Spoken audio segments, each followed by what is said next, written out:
Okay, welcome to the show, to the pilot. Every show is a pilot, so welcome Ilanit Tadmor. Nice to be here. Yes, I'm very excited about us having a conversation. And we'll start off by just asking you, how is your mood, maybe, and where you're sitting? Oh, I'm in a good mood just right now. And actually, when you asked me to meet and to talk, and we didn't have time really to connect before. So before I said, I actually don't know what's the topic. And then I said, it's not important, because any talk with you, like when we meet on dancing, I know it will be nice and easy and also deep. So I have good mood about our talk. And I'm in my studio office that it's outside of my house. I live in the countryside, outside the north of Tel Aviv. So this was a great place during the pandemic when we had lockdown, because the house is not that big. Everybody has the computer, and I was always here, my escape room. And it's also where I am when I do one-on-one. So it's here, and here is where I write and think and just do my yoga practice. Beautiful, beautiful. So we have a few overlapping spheres in common, and one of the big ones is we're both invested in this world of improvisation, and happen to use the body as the medium to express artistically. But bigger than the body, I think this kind of huge word of improvisation, I heard your talk, with a nice TED talk that gives it some more languaging into how improvisation can be a way of life, or how it can provide tools for life, and how our dance practice, our movement practice, and our art can not only be a fun, isolated event that is a sort of maybe like escapism or something to deal with life. It's actually fully integrated, so that we have our art and we get satisfaction, challenges, everything there, and then it seeps into everything in our life. And this is an ongoing relationship, of course. And what we're talking about, a few of the topics we said we could dive into, and I wanted to ask you personally, is what happened for you in terms of new tools and new challenges in this past 2 years, where basically for most of us everything stopped also because we couldn't get into a room with people for so long. Yeah. So that's the jumping off point, and then we'll see where I will just digest for a moment that it's 2 years. That it's just 2 years. And I was just talking to one of my students, that she's also a colleague of mine, and she said, last year, and I said, no, it was not last year. The last course that we did was 1.5 years ago, and then we had the breakout of the COVID, of the lockdown. So I can divide it into 2 parts, because the first part was 1.5 years ago in March, when we had the sudden announcement of the lockdown. And I had at that time in my studio 4 groups, 2 groups that were a teacher course, first year and second year, and then course that is again yearly course. It's a year, but it's just open to everyone. And then I open after a while another Sunday classes, which was just open for the public and free for everyone, 1 hour of movement and 1 hour of just talking. And I invited teachers around the world. Like, I created this network of start from teachers that I know that we were around the world, how to handle it. Because the moment that they announced it, I was very, very excited about the fact that I can go into, I didn't know, Zoom, to the internet, because I had this image in my mind for like 4 or 5 years that I can teach through the internet. And my team and everyone that I spoke about it told me, nobody will dance at home. You need people around you. And every time that I said, but I want to try it out, and I thought to do, everybody told me, just it doesn't work. It's a group thing. You need the energy of the teacher. So I was thrilled about how can I try now? And because of this excitement and really curiosity about what does it mean and how, I was in the Zoom from morning to night. Wow. And I took all the students inside the Zoom. We had 70 students, and we had 4 people in my team. And then we opened the Sunday. So it was a lot of people. And what was interesting for me, because I told guys, listen, we will try, we will enter. And if it doesn't work, we can always stop. But if we will not try, how we will know? And if we take, and everybody said, we'll wait, we will come back. And I said, it will not go away quickly. I had no imagination it will be so long, but it was clear for me it's going to be not weeks, but months. I knew it from the first moment. I said, it will not go in a few weeks. And then we lose the connection. Maybe we'll just see each other and say hello, and maybe we'll dance. And if it doesn't work, it doesn't work. And the amazing thing was that between my classes, what I did was talking to the resistance of people to even try. And I succeeded with 68 of them. One didn't have internet, and one just, and they didn't came back in the end after, like I lost them. Right. But so that's, that's a highlight for an improvisational way of thinking for you, which is first of all to say, hold on, let's see how this might work out. As an approach is just going to be completely different than, no, it's not going to work. So I think that's already interesting that you were pushing to say, we have to try. I mean, trying basically. Try, and also, how do we try? Like, are we entering the Zoom hoping we will have the same experience of the studio, or are we entering the Zoom and just see what the Zoom can bring? And of course, dancing in the Zoom at home alone is different from the studio. But when we enter the studio week after week, every time I try to tell myself and people around me, can you let go of what happened last week? Can you be in the moment? And it was amazing that people complain, but they complain not about the Zoom, they complain because of the memory about what we, of course, it's not the same. If you had expectation, you will always feel something is missing. But if you're open, and it's a sentence that we say anyway, in contact and improvisation and many arts and in meditation, all this development field, we say the sentence a lot. And now we had a chance to really practice. Am I in the past, or I'm in the future? Or maybe if I see my group, and we were around 22 in each group, and maybe your kids can join, and maybe something else will happen with your partner that you will understand what you do. And maybe you cannot dance because you have kids and whatever, you feel whatever, but the fact that you enter is also to support others. And I said, we have 5 hours every time. It's a lot to be in the Zoom. But I said, okay, in the studio, if you're tired, are you pushing yourself to dance? Not necessary. Sometimes you sit and you watch. So close the camera, do whatever you need with the kids, but you say hello and you support. So it's not only about you. And this is also something that I try to say, even if you are in Zoom, it's not only about you, because the others know that you are not there. So I said, you can enter and say hello, and after a while, because it went for a long time, a lot of them, when we met in the studio, said this was our clear anchor in the week. We knew we have to go in because after you will call us. So we have to go in, and we could, whatever we could do, it was okay. Maybe we just say 5 minutes hello, and maybe we stay for 5 hours, and maybe so. And this is another principle, to check again and again, not to stay in one way of what can I do, but to check again every day. Today I can do this or do that.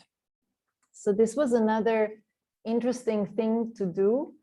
And after this, it was half a year of Zoom, entering back to the studio, going out again, which was also a very interesting process to understand how it is to teach now. But then a year ago, I decided to stop.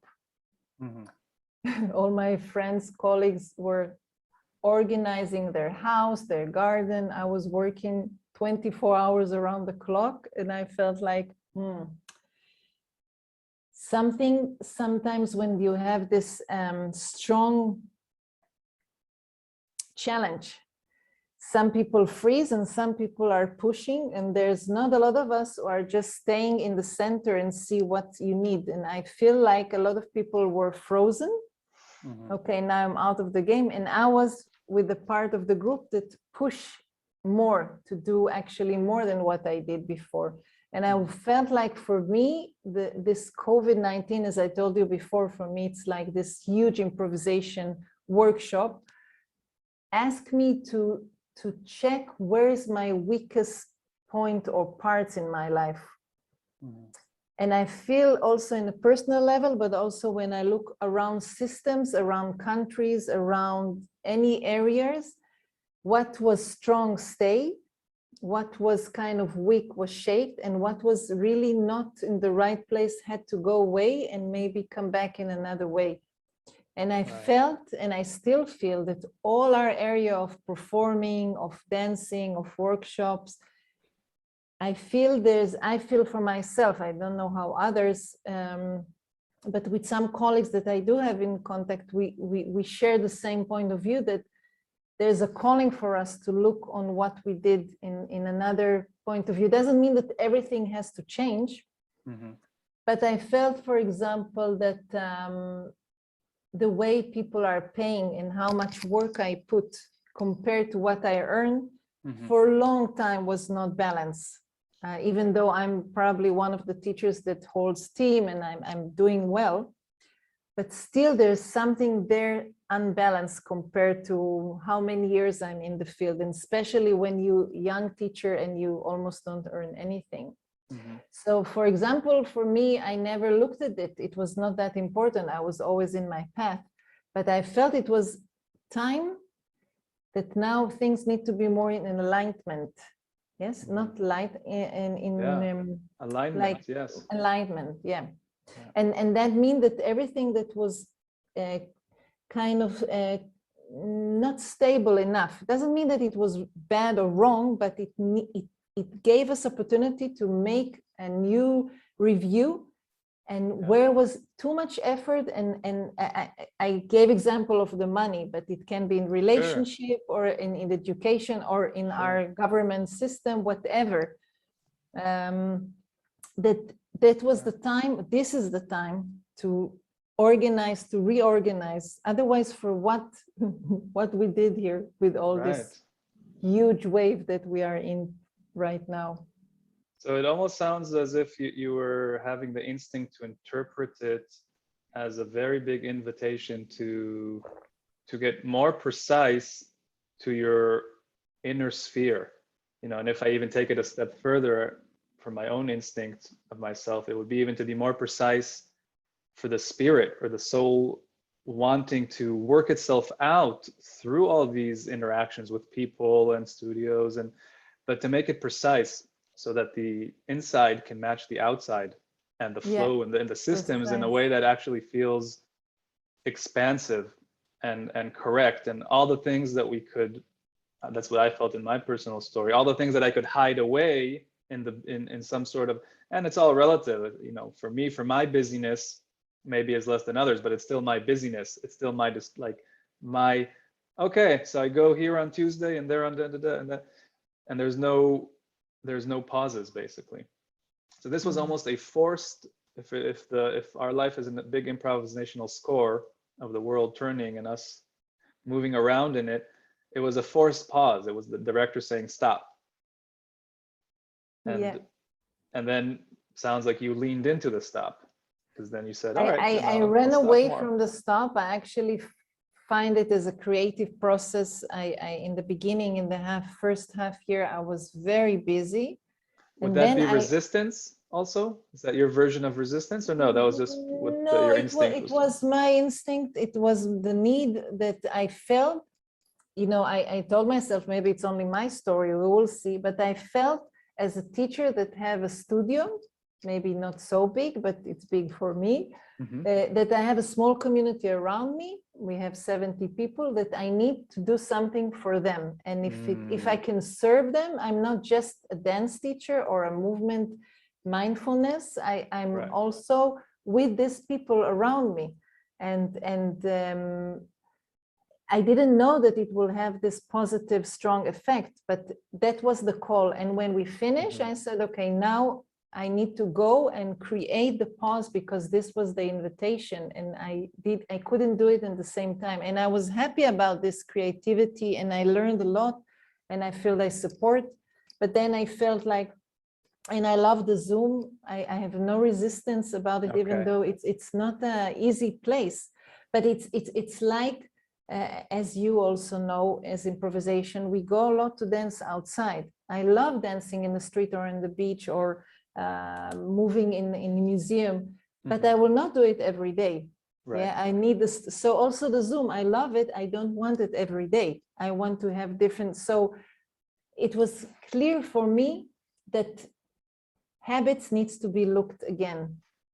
And the invitation, as of course you can look at the pandemic in the health or in the political and in economic. If I look in the awareness and in the spiritual growth, it was invitation, look again on your life, and where you see something unbalanced, what can you do differently? And some shifts needs to be big, and some things can be moved very gently. So I create this pause for me. I said no, which was extremely difficult for me. But this was after a few months of teaching a lot. Yeah, it was in July, really a year ago. And I had this umbrella that was the COVID-19. And I said, look, it's not me. I cannot take money for you for 1 year. Maybe we'll go into the studio. Maybe I had this, I could stand behind this, because the moment that I already have students for next year, I cannot take a pause. And this calling to stop was for a long time, for 4 or 5 years. I said, I need to look again on what I do, because I do it for so long. So that was the umbrella, and the pause was, I have to say, very difficult. Very, very, very, very, very difficult. I never stopped in my life. I think since I'm 4, I'm always busy. So it was extreme. I knew it. I knew I need a lot of support, and it was hard. Do you think the biggest challenge has to do with the shift? That is just naturally, of course, any shift takes a moment to process, or is it also how we deal with identity, in the sense that if we're teaching, if we're working, whatever environment we are, gives us purpose because we're needed. And then if we're not doing that, then it comes up, and who is this new me? In the pause, in the unknown. I feel this is, for me, this was the story. You know me, all the people around me know me as a teacher. I have almost no one. And if I meet someone that is like, I have a very good friend that our sons are together since they are small. And she said, can I come to your class? I said, no. Just, I need at least one person who is not in my, so for me, as when you have such a strong identity, it was first very frightening for me to say, I was afraid I will be alone completely. And who will remember me, and will I have where to come back, and what I will do with all the time that I will have. And it was terrifying for me to do it. And then I did it because it was, it felt like something inside of me was wanting to do it and afraid at the same time. And it's funny, a lot of time when I do things in my life, people tell me, you're very brave. And I say, I'm brave because I'm terrified from inside. And then I jump, I do a bungee jump, but I'm screaming all the way down, which was true. So beautiful. Yeah. So, well, thank you for sharing that also as a personal level, that you're terrified. I think that's a beautiful thing to acknowledge, that you were, you went through it. And I'm curious to find out with you if we can put words also to what makes that possibility expand. I feel like one of the thoughts I had, it was very challenging. I was not like embracing the Zoom. It was very, now I'm happy that I, maybe as a late bloomer, a year later, I was thinking, I can have conversations with people around the world. And I got in, things started to open up more and more, but initially I went through a huge resistance phase to everything. And in that challenge, I was thinking, I have some tools, and this is still very challenging. I was worried, how do people that don't have any, what's going on with them? And I was wondering with myself, what is this thing what is the muscle that allows us to be really present in the unknown? I know we're using words here to point at things, but that's a real thing. To have, maybe even the panic is there, and still we're saying, okay, this is interesting, and how much can we expand? And it's almost like expanding in the cold water. How much can we really be there? So I'm wondering to ask you, what do you think can assist these moments? And they always come. Yeah, these transitional moments, they always come. A few years, you're just fine, everything is perfect, and then up, something happens, and you're in that. Yeah. Yeah. I feel that it's of course a variety of things, and it can work for different people, different tools, but also in different times in my life anyway, different things helped me more than others. Yeah. I feel that the agreement to feel the pain is for me a huge thing, like to stay in it, and the fact that if we have a lot of things to do, we can always run to something, and never mind if we are hectic people or just people that work in slow, all this interaction that we have all the time, even if you're just at home, is full time. So taking time to be with the pain, which can be lying on the floor and breathing and just feeling it, or with meditation that you do, or writing, or for me it's a lot walking. I live next to the nature, so I can do a lot of walking. So I found in the last 2 years that I need this time of walking without hearing any podcast, just really walking in the nature for 40 minutes, and something there is kind of processing. And it's actually can be going to the shower, it can be listening to a record that you really like. The thing for me is that now is the time to be with the waves of pain.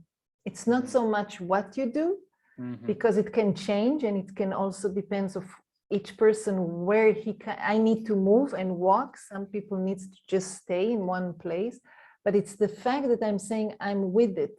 I give it, and the amazing things that when I agree to feel, and it's like a wave that's come really from the heart, and I feel I cannot take it, and then something changed in agreeing. It doesn't mean that when I stop walking or this meditation, I stand up and everything is kind of resolved, and I understand. But it's bit by bit, it's small pieces that I can kind of feel that my ground is still shaking. We are all shaking. We are still shaking.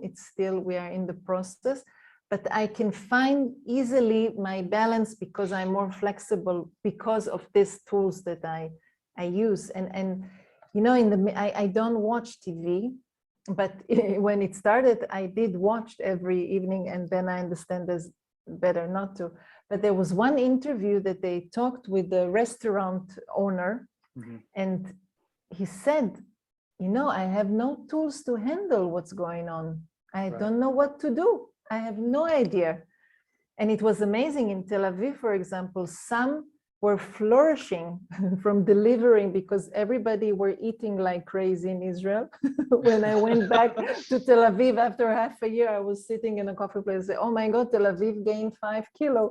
It was like, so, and some restaurants just closed. And I'm not saying good or bad, because maybe it's time to let go of something. And it was not the time to be creative in how you can create new dishes to deliver. But it's the fact that he says, and I was looking at him and I said, wow, so many people don't have tools, don't have the support that people that practice all their lives dealing with crisis. Actually, we are dealing with crisis all the time. Therapists, artists, people that are doing awareness. Right. Yeah. No. Yeah. This is, I don't know if I answer your question, but I think... that's a perfect answer. But it's a perfect answer. I'm curious at how our perspective as movers, as dancers, as artists, I think we have some interesting perspectives to offer the conversation. And we can even, as you were talking, I was even thinking of going into that nervous system perspective. It's that deep. We need some tension in our life. If I own a restaurant, which I don't, could be fun. I'd love to have some dancing cafe or something. But if I owned it, I'm aware that I have a romantic vision. I'm aware that it's actually super stressful to run a business like that. Yeah. The people who do it usually are attracted to a certain level of stress in their life. But even though we're so resilient as bodies, as humans, as very intelligent beings, we're also vulnerable, and we also have a personal amount of balance between handling stress and needing to rest and play, and needing different people need different portions of those areas. And some, like you, manage to maybe merge them much more. I was always impressed that you seem to be able to work a lot, but I know you play a lot. You called your studio play, but you do seem to have, relative to me, I was thinking, wow, Ilanit has a big volume for creating, for stress. You're doing 4 groups, you're doing 5 groups, you're doing 5 groups and a workshop. Yeah. That's a high volume. Yeah, it was. So I'm curious about also that, knowing where we are could be a tool. Knowing what is my need for stress, and then too much, it's like, that's it, I need support. I have to ask somebody else. This is beyond my level. I ask myself the same question. How can I enter the studio still happy? I did it for years with many groups and people. I want to say before that, you said our resilience, and I think the fact that we are fragile and we can talk about it, and like just before we go on air, I can share, even though we didn't speak for 1 year, I can very easily tell you the most difficult moments that I had, and I had them a lot this year. Yeah. So the fact that of the resilience for me connected quite strongly to the fact that I'm very vulnerable, and I'm not enough open with everyone, as my students said to me that I need to say it more, but I feel that I share that it's difficult, and in my teacher course I said it a lot of times. There's so many moments as a teacher that inside I'm or crushed or very tense or worried.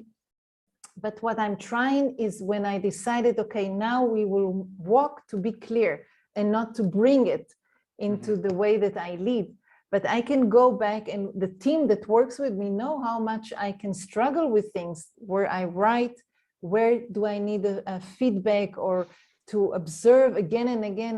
I'm almost too much doing this observing and reflection of myself. So there's this place I feel between resilience and this vulnerability, between being clear outside, being able to do, and the fact that the under work is really huge. So maybe add one more sentence to that, perhaps. How is your vulnerability? Because this is a huge thing to talk about. Of course, some people know it, think about it as a tool. Some people are asking, what are they talking about? What is the connection? Like, why be vulnerable if you want to be resilient? So maybe can you say one more sentence about how this vulnerability helps the resiliency? Connecting to it in some way. It's a little bit connecting to agree to say I'm in pain now. And it doesn't have to be to someone else. Like I'm doing everyday journaling and I write to myself. I'm a person that really works a lot with myself. So it can be also just writing, just talking to myself. I'm in pain now. It doesn't mean that I need to be depressed. Doesn't mean that something is even broken. I had so many people around me that had a lot of sorrow and pain. Nothing really happened, but they just felt these waves because other people were suffering, and there was a lot of stress around. So it doesn't mean always that if you say, or if I say to myself, I'm very privileged in my life. And I was born in the right side of Israel. I'm in the right color. Okay, I'm a woman. It's not the great thing, still in Israel, but it's still I'm in a place that I can work and I can do. And I remind myself, And yet I don't want this place of saying everything is okay, that I cannot allow myself to feel that actually now I have pain inside of me, I have stress. And if I only say I'm privileged, everything is fine. Look, you have a house, you have a husband, you have all of this. So how you find balance? Not always. I feel that this sentence of try to balance all the time brings unbalance in the end. There's moment that things are not balanced. When you have a small baby, your life is not unbalanced. Don't even try. When you start a new business or new project, you don't need to be balanced. You need to be enthusiastic about it. And we are not in a balanced time now. From my point of view, a lot of people are out. So there was, it was amazing to see, maybe I can explain by that, the moment that we entered the studio after the COVID. I had three different groups. And everybody wants to run back to the studio. And I said, no, we will not enter the studio. The first time we met outside to work in the garden or at the beach, or we have a field of grass next to one of my studios. And I said, we will not enter the studio immediately, because I felt we were so away from our habit that there was this, like, you didn't eat, now is Yom Kippur, you don't eat. Well, I eat, but lots of people don't eat there. And then you jump. Instead of actually, you need to really drink something like a tea. You need to take it slow. So all my work was slow down. We met outside. We kind of just felt how it is to be body next to body. We moved very little. We spoke. And then a week after, we entered the studio. We just lie on the floor. I didn't allow them to dance. Just be again here. It was 1.5 hours of warm-up. Just agree to be here. And then there was this 10 minutes that everybody was just shouting and jumping. And then we felt we're balanced again. We can work again. So I feel vulnerability is something so essential in this time, because we are all going through it.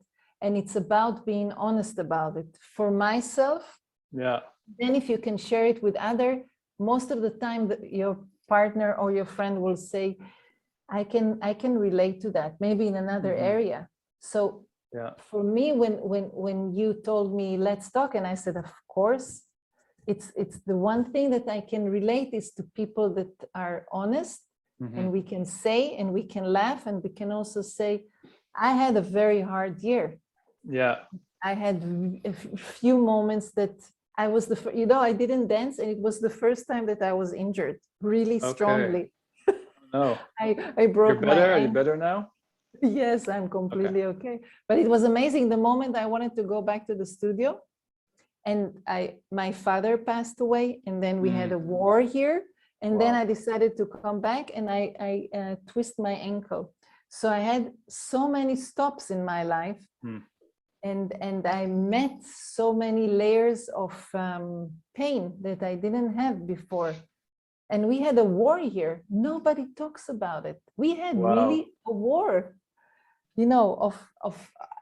I cannot breathe when we have war here. And I'm sure other people cannot as well, from different reasons maybe, but. So I really like that perspective. I'm talking now here from Vermont. So as somebody who grew up in Israel and now is on the outside, I also like to reconnect with people in Israel. And there's a few interesting connections from the conversation. One was that you started with, how can we enter a space without having a copy-paste memory of last week's experience? Last week was amazing. Ilanit gave us this exercise and it was a flow exercise. And now we're doing boring, notice the breath for an hour. And there's something about the honesty piece, which connects to the vulnerability, which brings it back to, hey, if it's more honest now that nobody danced for a year, maybe it's not right to go from 0 to 60 miles an hour in 2 seconds. Maybe we need to really go gradually. And I think that really ties to the question that we ask a lot of in improvisational way of life, is a little bit connected to what wants to happen. So it's not just an ego idea imposing itself on the room. We have our ego ideas, how I want my life to look like, how everything needs to be balanced, right? Like this kind of, oh, it needs to be balanced. You're saying, oh, but it's not. Yeah.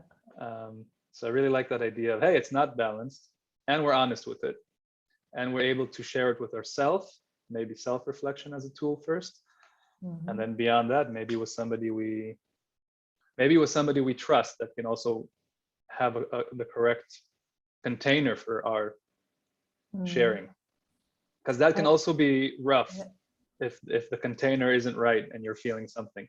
And this is maybe a cultural question. It feels like it's something that I feel that for a long time we speak about this group and community and how to connect more. And I feel like now when I thought about going back to the studio, I really thought, do I need to do it by myself? Do I need my next project to be about me? Because it's easy for me to lead. Don't know if I'm good or not, but it's easy. This is what I know. Yeah, we can talk about it. And I had to. I'm a good teacher, but we can talk about it. But I'm learning. But as a place of what is needed now. In the studio, I always kind of say to people, okay, the beginning of the process is about you, how you find different parts of your body, how you connect to the room, how you connect and work with the music or with any imagination, then to one partner. And then when you're ready, this is, for me anyway, the great moment that you can work with the group improvisation. And then the question, and it's interesting to see whom with all my students are kind of crossing this bridge and who is staying and cannot really cross the bridge, because the question is, instead of what do I need today and how I am with my partner and what's my mood, it's to ask and be open to any answer, what is needed in the room now, what the group ask for now. Okay, so that's the segue to another hour of boundary talk, which we might not get into. Yeah, but it was related to what you said. What is needed now is a great question for me, and my intuition says we need more connection between people and communities and more collaboration it's not even just let's do a workshop together. There's something needs to be more shared, the knowledge, the way we create things. I think the economy will go to another way. It was always we are pushing there because of, I know a lot of things in Israel in education, that there was this parents are just organizing their own school together because the education system in Israel it's not only because of the COVID. It was long time ago. Right. It just got exposed. Everything got exposed. And because of the COVID and because of what happens, then there was this feeling that now is necessary to do something. So people they didn't just think about it or send them to, I don't know, private school. They kind of create. So I feel this thing is what is needed also between artists, but also between different fields, between people that kind of doing research about our brain and artists, a philosopher and a politician, like how we kind of connect more, not only just as people, but also the knowledge that we have. And for me, that's something that I'm interested and curious about.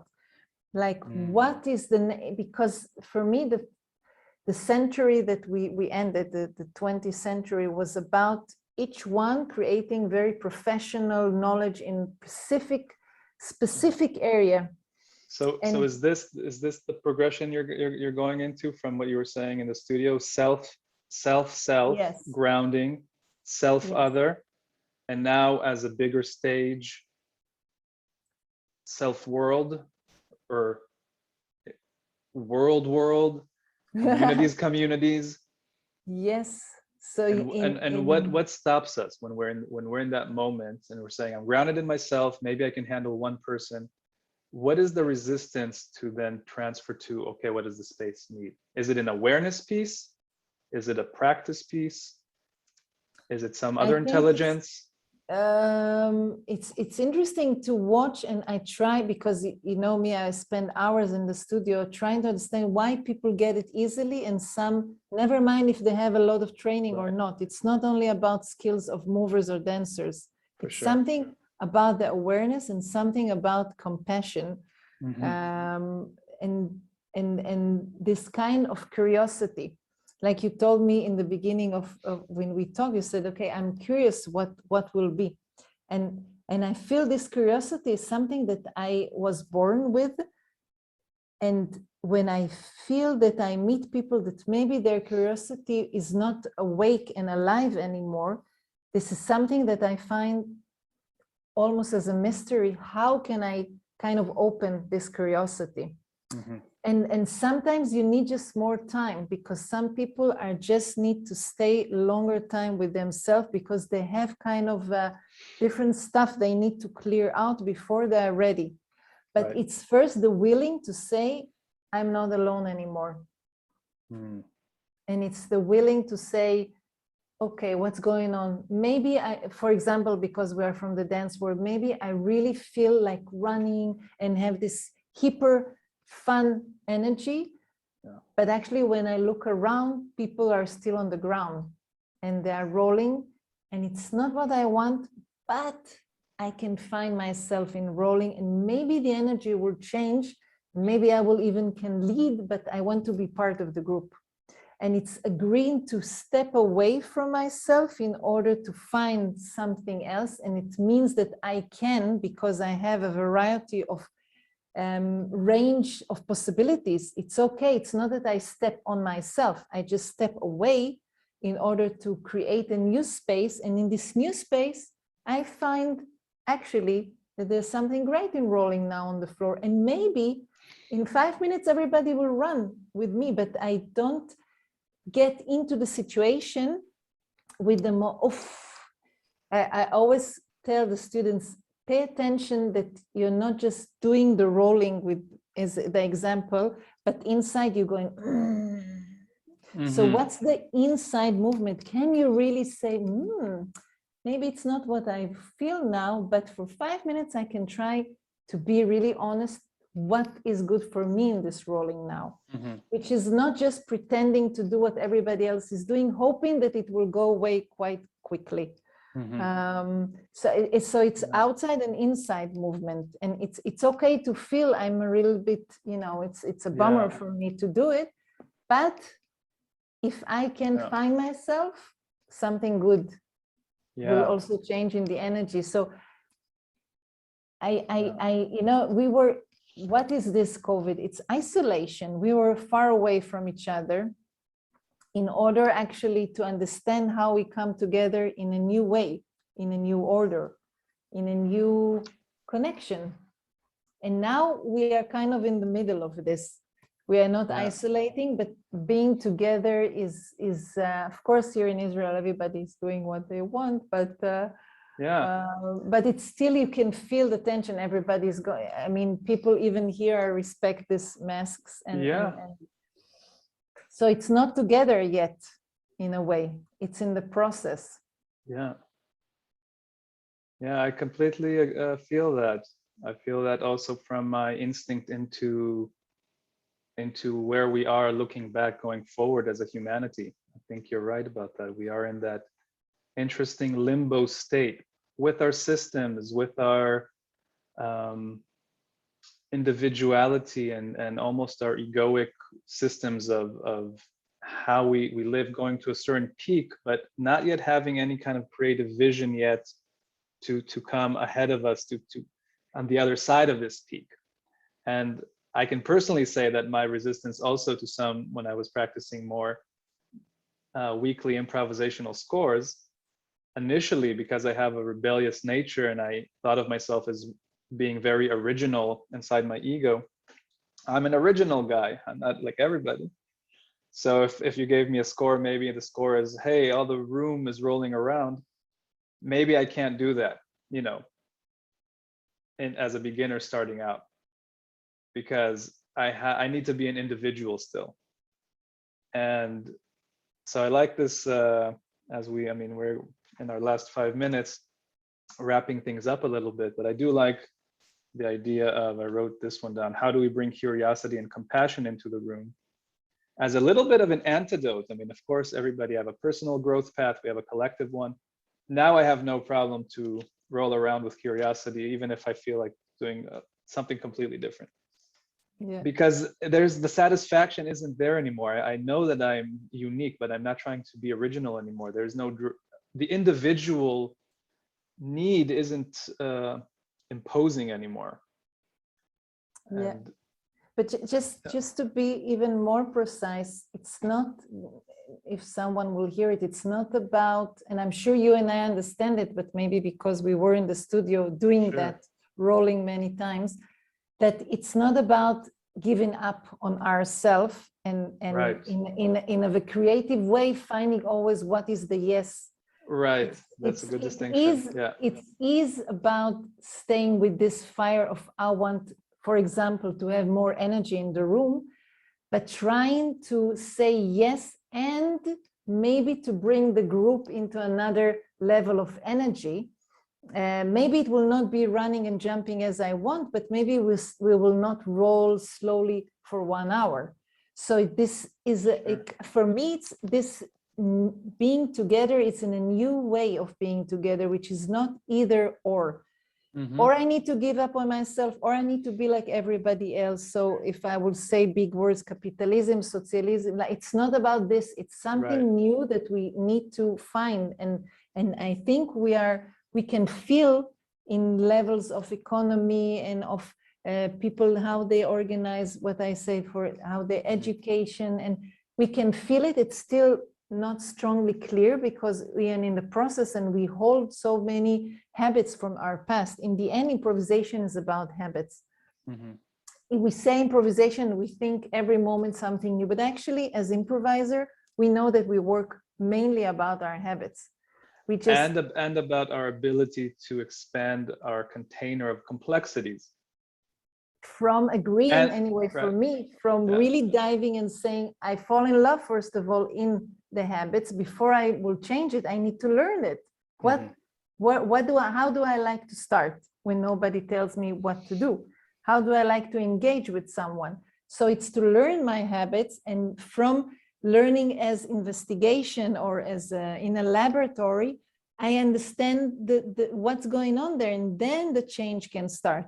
But if I start from the change, it's just about going from one part of habits to another one.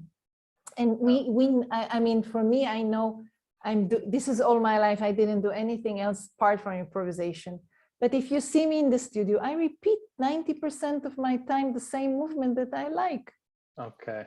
This is and when I see other improvisation dance, I can see their quality, and it's okay because I have what I like, and it's my personal culture, aesthetic, whatever that brought me into it's not about being new, it's about being aware, and awareness. Right. It's not a collapse of yourself.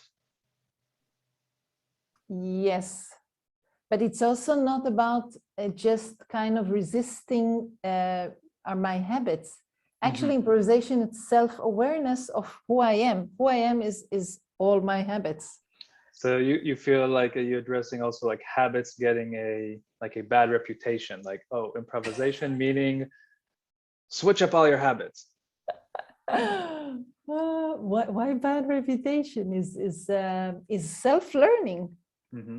Maybe self-learning is knowing ourselves and then exploring our relationship, which is the most important things, I think, for us, not only what I'm doing, but what's going on with me and others. But it's a self-learnings of if we will now start to do improvisation, you and I, we will start from what we know. Right. And maybe we have a miracle of few seconds of something new. Maybe if the universe is good with us and we are very good tuned, there will be few seconds of something new. But most of the times we will, and I will try to be aware with compassion. I hope I have lots of tools to kind of work with my criticism, with my expectation, with my desires, with my passion. But yet I know that most of the time is what's going on is there. But it's yeah, I think it's a good thing. I like the word compassion here. Yeah, I think maybe a word like patterns is also more innocent. You know, we're built of patterns, and nature has patterns, and we don't go into a field and say, oh, this field is too much of a field. You know, we can rest in that, and we all have maybe patterns, and they're I agree. and they're very, especially movement patterns. But somehow, with our tendency to want to file everything, it's easy to go into the notion that, oh, there's these movement patterns are pedestrian, these movement patterns are modern dance, these movement patterns are how an improviser, right? An improviser flows, a modern dancer is sharp, a martial artist is grounded. And I like patterns. I go with it. Maybe it's in my translation with the Hebrew English, but patterns is a good right. Better. And we can be more playful with our patterns, and that's where I think the compassion, leading with compassion and curiosity, I think that's a good general invite for ourselves. And just if I may, if someone saying playing and he doesn't know what it means, because I really research playing, and we can talk about it a lot, what it means to play for someone who has no idea what it means, because not everybody is staying with the quality of playing. So actually, I think it's interesting now under the COVID to look at time, because for my research, if you want to enter the field of playing, change a little bit how you handle time.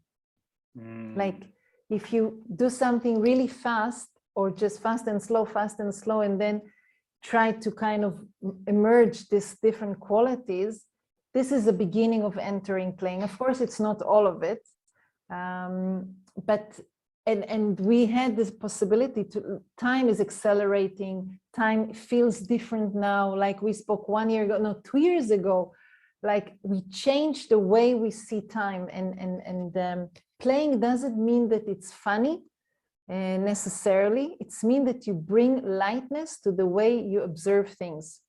And actually, for my point, I didn't research, at Oxford, how he designed the word playing, but it brings another point of view. And the fact, like a comedian that speak about marriage and you laugh, it's because he brought the same thing that you know about relationship from another point of view. So how we do it in the body, how we bring playfulness, which another way is lightness, into our body, is a little bit playing with time. So even if you drink your coffee and you say, okay, now it's very slow, or now I will play, and then you don't drink it in the end. So just because you went slow, you need something. So it's if it brings something to anyone, how to bring lightness is time. Playing with time is just the key. Of course, there's many others. Beautiful. I love that. I love that idea. So that's a good place to stop. It's always a good place to stop where we feel like we can now just open up a whole other world, because we just got. Maybe I will do an interview, and I will interview you. So, my pleasure. And then you will interview me, and then I will interview you. Sure. My pleasure. Let's if in case anybody followed us this far, who knows, or will follow us to this point, let's tell them what you're up to, because I know sometimes you do things in the world, sometimes you know things in Israel. Maybe somebody heard us in Israel. Now I'm heading tomorrow to Greece. I will have a workshop there, and then I will come back here, and I will continue my work. I don't know exactly. People can get in touch with you with your play studio, Facebook. Yeah, the best is Ilanit Tadmor on Facebook. Where when I publish and before you saw phone calls because I didn't write something correctly. So everybody called me to tell me to take it off. So, Tal, I just want to say that thank you first to invite me, and it's always like I have this few memories that we are dancing together in different workshops in the intensive in the greenhouse.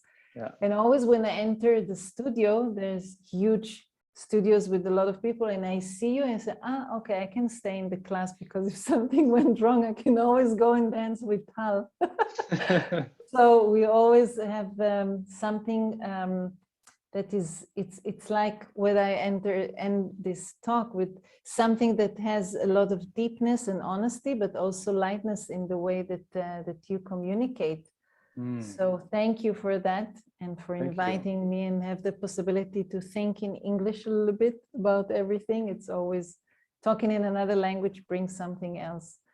And I really hope you have a good year, and we miss you here. I didn't even know they're not here for 1 year because nobody met each other. So I really hope you have a good time. I understand you're staying there in the States. Yeah, thank you. Yeah, playing with spaciousness and time for sure. So you're planning, or you're working just in the college, or you're doing something outside, like?